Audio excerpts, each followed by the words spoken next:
ఇప్పుడు కేవలం 7,999 up to 10 kgs వరకు బరువు తగ్గి అధిక బరువు నుంచి వచ్చే ప్రధాన సమస్యలను దూరం చేసుకోండి. శ్రీదేవి కూతురు తన కాబోయే భర్త ఎలా ఉండాలో క్లారిటీతో ఉందా? ఆమె ఇచ్చిన స్టేట్మెంట్ ప్రెజెంట్ బాయ్ ఫ్రెండ్ తో సింక్ కావడం లేదా? Mister and missus Mahi cinema promotions జాన్వీకి ఏమైనా కలిసొస్తాయా? జాన్వీ కపూర్ ప్రస్తుతం ఫుల్ బిజీగా ఉంది. Mister and missus Mahi promotions తో లైమ్ లైట్ లోకి రావాలని చూస్తోంది. ఈ ఫిల్మ్ మే 31న ప్రేక్షకుల ముందుకు రాబోతోంది. ఈ నేపథ్యంలో ఫస్ట్ సాంగ్ ని రిలీజ్ చేసింది. ఈ సాంగ్ రిలీజ్ ఈవెంట్ లో జాన్వీ మాట్లాడుతూ తనకు కాబోయే భర్త ఎలా ఉండాలో చెప్పేసింది. జాన్వీ కెరియర్ పరంగా నిలదొక్కుకోవడానికి స్టిల్ ఫైట్ చేస్తూనే ఉంది.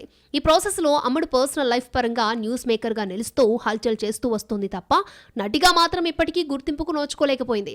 ఈ ప్రాసెస్ లో mister and missus Mahi song launch లో పాల్గొని వాంటెడ్ గానే తనకు కాబోయే భర్త నా కలలను తనవిగా భావించాలని, తనని ఎప్పుడు సంతోషంగా ఉంచాలని తన మనసులో మాటను చెప్పింది. అక్కడితో ఆకుండా ఆపదలో ధైర్యం చెప్పాలి, ఏడిస్తే నా పక్కనే ఉండాలి లాంటి సినిమాటిక్ డైలాగ్స్ చెప్పుకొచ్చింది. అలాంటి వాడినే పెళ్లి చేసుకుంటాను అంటోంది. బాలీవుడ్ వర్గాల కథనం ప్రకారం జాన్వీ కపూర్ గత కొంతకాలంగా మహారాష్ట్ర మాజీ సీఎం సుశీల్ కుమార్ షిండే మనవడు శిఖర్తో డేటింగ్ చేస్తోంది. ఇక అమ్మడు చెప్పినట్లుగా శిఖర్ జాను ఏడిస్తే వెంటనే వచ్చేసే టైపు కూడా కాదు. గుర్తొచ్చినప్పుడు మాత్రమే అమ్మడితో పార్టీలకు వెళ్తాడు. ఇక్కడ జాను అతన్ని మ్యారేజ్ చేసుకోవాలని సీరియస్ గా చూసినా అతను లైట్ తీసుకునే టైప్. తనకు కాబోయేవాడు ఎలా ఉండాలో జాన్వీ చెప్పిన ఏ డైలాగ్కు అతను సింక్ కావడం లేదు.